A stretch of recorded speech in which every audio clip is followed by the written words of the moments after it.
오늘 아침에 저희들이 읽은 본문 말씀은 이제 사도 바울이 과거 자신이 다메섹으로 가던 길에 중간에 예수님을 만났던 일과 관련된 이야기를 두 가지를 지금 해주는 내용이 기록되어 있는데요.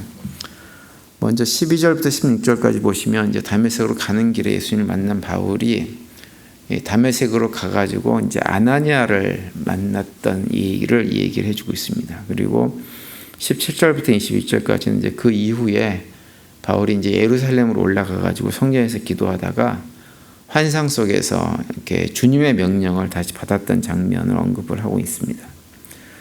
먼저 앞부분에 보시면 12절에 이렇게 기록을 하고 있어요. 율법에 따라 경건한 사람으로 거기 사는 모든 유대인들에게 칭찬을 듣는 아나니아라 하는 이가 있다라고 말씀을 합니다.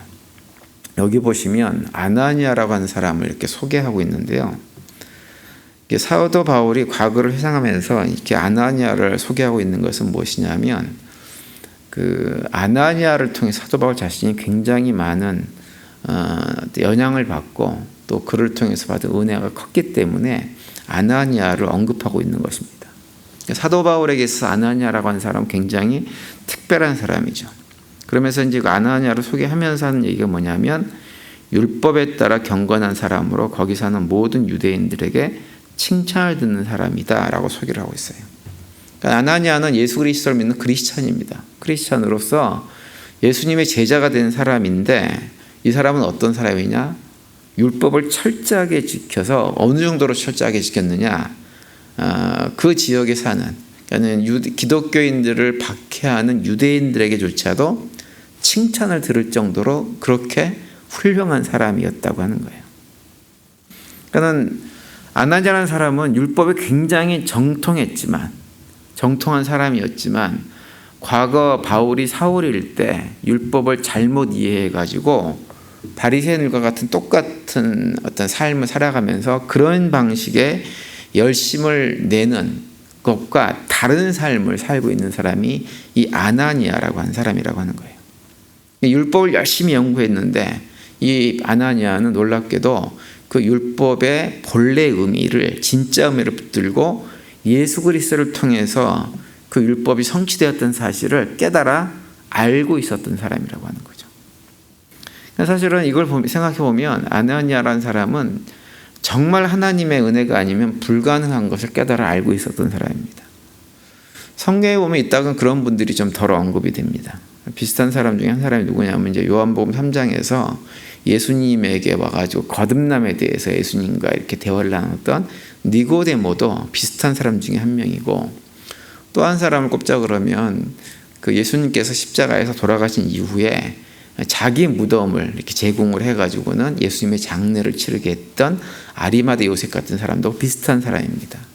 사실은 예수를 믿기 힘든 조건과 환경에 있었던 사람들인데 그런 환경 속에서도 그걸 뛰어넘어가지고 하나님의 은혜로 예수를 믿고 복음을 제대로, 그러니까 율법을 제대로 이해하고 있었던 사람들이죠. 근데 사도 바울이 아나니아를 이렇게 특별하게 생각한 이유는 물론 아나니아가 가지고 있는 개인적인 그런 성향이나 그런 모습, 성품 때문에도 있지만 사실은 그 아나니아는 그 사도 바울에게 그렇게 특별했던 이유는 본인이 받았던 충격 때문에 그런 거예요. 충격적인 경험 때문에.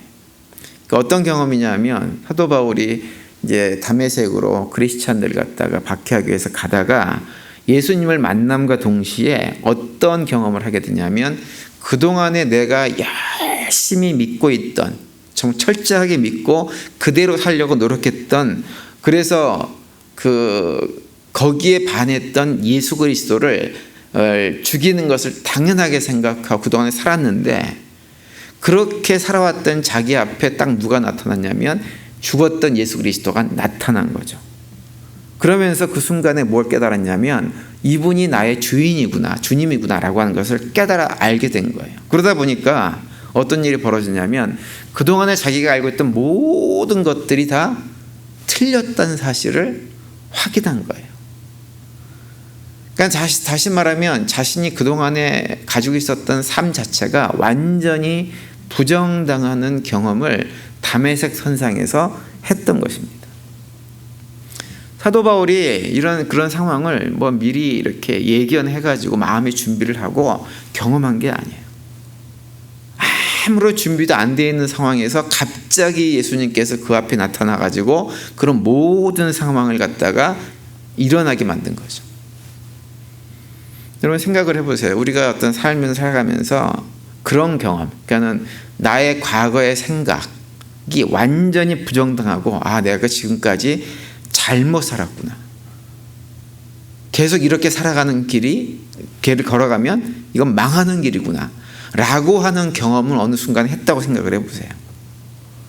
그러면 그 충격은 상당한 것입니다. 내가 그동안 뭘 믿고 있었지? 뭘 알고 있었지? 이거 다 가짜고 거짓말이란 얘기야? 라고 하는 것.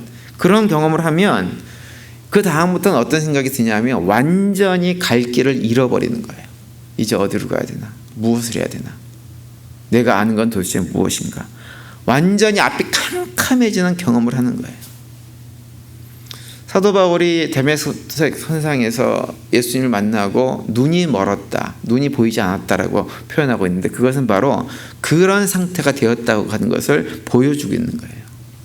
영적으로나 육적으로 이제는 어디로 가서 무엇을 하고 어떤 일을 하면서 살아야 될지 아무것도 모르는 그런 상태가 됐다고 하는 거죠.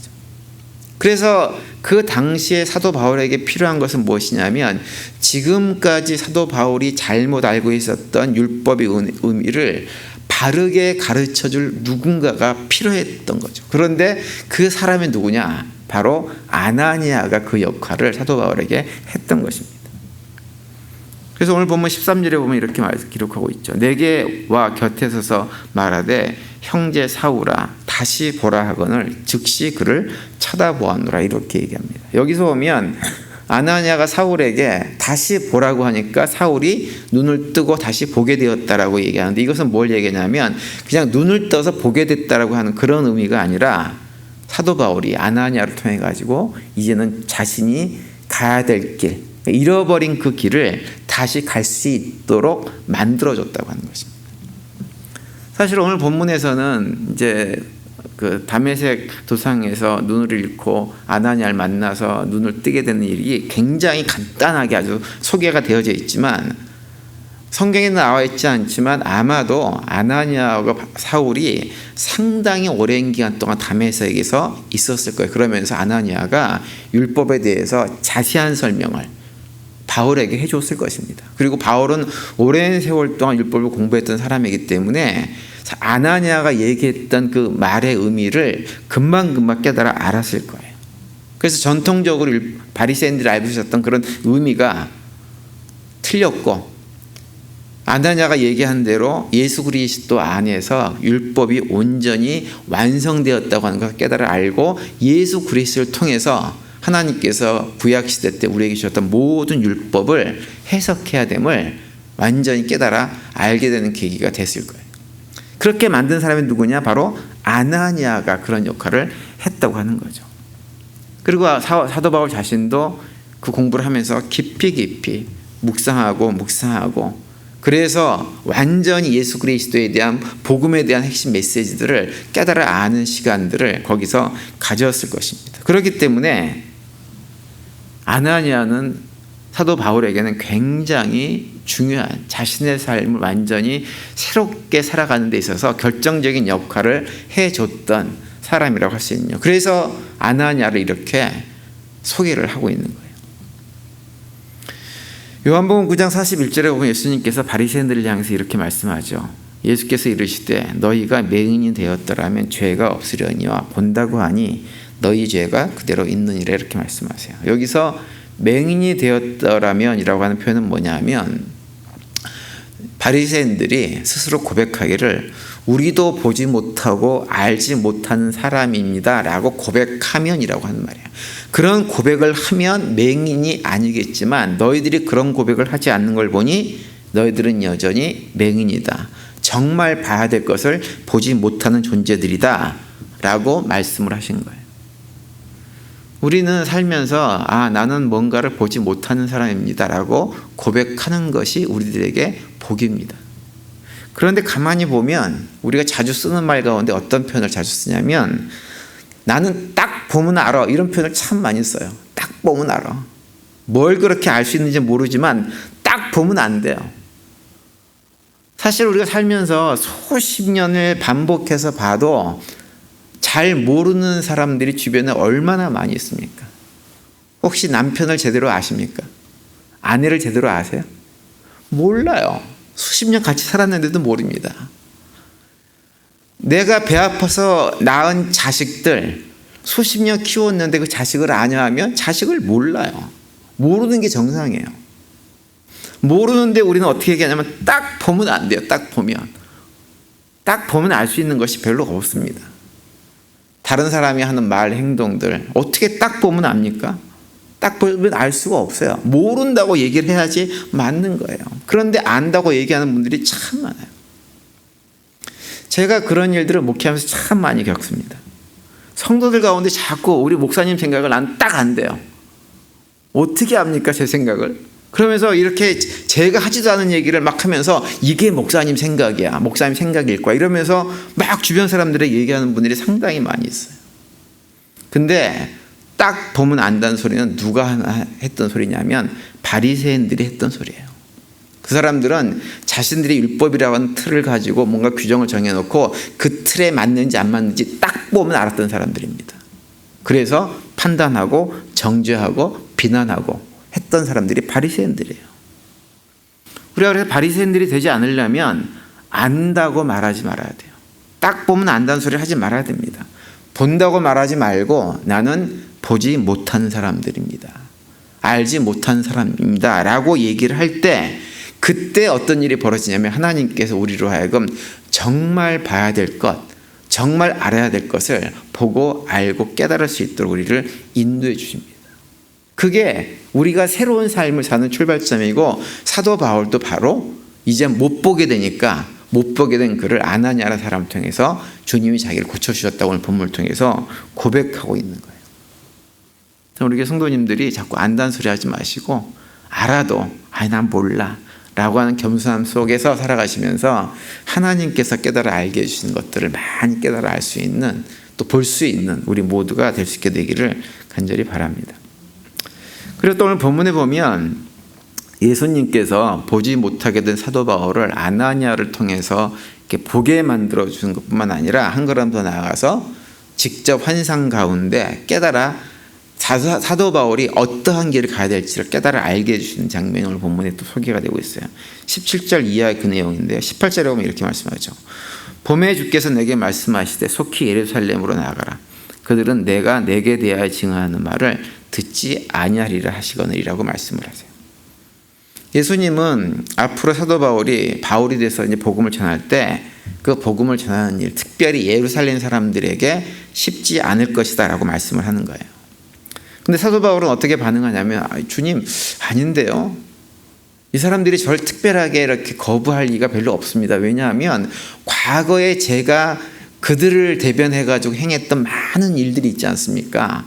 크리스찬들을 박해하고 힘들게 하고 했던 일이 있기 때문에 그 사람들이 저에게 호감을 가지고 제 얘기를 들어줄 거예요 라는 식으로 얘기를 해요. 그랬더니 아니라고 하는 거예요. 안 들을 것이다. 그러시면서 21절에 뭐라 그러냐면 나더러 또 이르시되 떠나가라. 내가 너를 멀리 이방인에게로 보내리라 하셨느니라 이렇게 말씀을 합니다. 하나님은 우리로 하여금 우리가 정말로 깨달아 알아야 될 것들을 주변 사람들을 통해서도 보여주시지만 예수님은 직접 우리에게 말씀을 통해서 가르쳐 주시기도 하는 분입니다. 그 주님의 음성을 듣고 주님께서 가르쳐 준 길을 걸어가는 삶을 살아가는 것이 진짜 복된 삶이에요. 그것이 주님을 만난 사람들이 누리는 복입니다.